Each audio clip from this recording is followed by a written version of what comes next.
How's it going, everybody? Today I am going to be talking about an article that I read here in the local news in Metro Detroit recently about the CEO of Michigan Medicine, one of the largest and best health systems here in the country, and the fiction novel, it is fiction, that he wrote discussing cyber attacks in healthcare.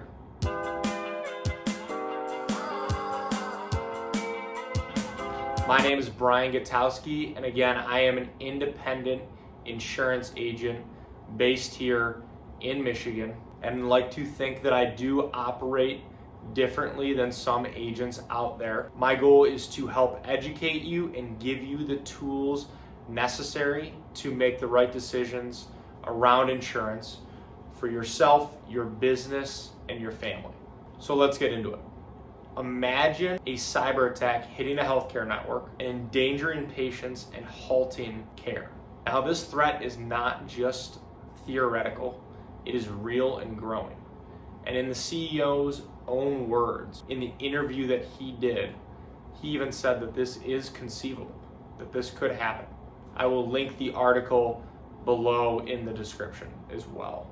But a critical aspect to cyber insurance for healthcare organizations is the amount of sub-limited bodily injury coverage on their cyber policy.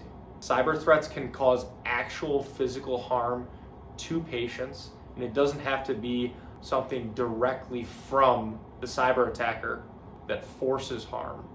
It can be something just as simple as critical treatment being delayed and a patient being impacted because of the attack. So the sub-limited bodily injury coverage you have is key to protect against this. Because again, with a cyber policy, you're not just protecting against data breaches, but also the physical consequences that could come about because of an attack. Without this coverage or having enough of this coverage in place, there could be severe financial and reputational damage that could come from it.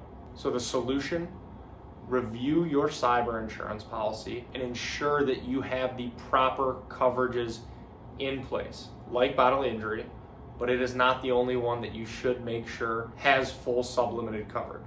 Work with an insurance professional that you trust on this to make sure that the full spectrum of risks that your organization faces is covered, or at least as much as possible. And overall, prevention and being prepared for these events are key. So make sure that you have not only a cyber insurance policy in place, but also the proper cybersecurity protocols. And last, if you are looking for confidence in your coverage and at a great rate, and this is the type of relationship that you would like to have with your insurance professional, I would love the opportunity to work with you, see if our team might be able to help out. My contact info should be below in the descriptions. Feel free to call, text, email, reach out on social media. I should be pretty easy to get a hold of at any one of those locations, whatever's easiest for you. So I appreciate you watching, and thanks a lot.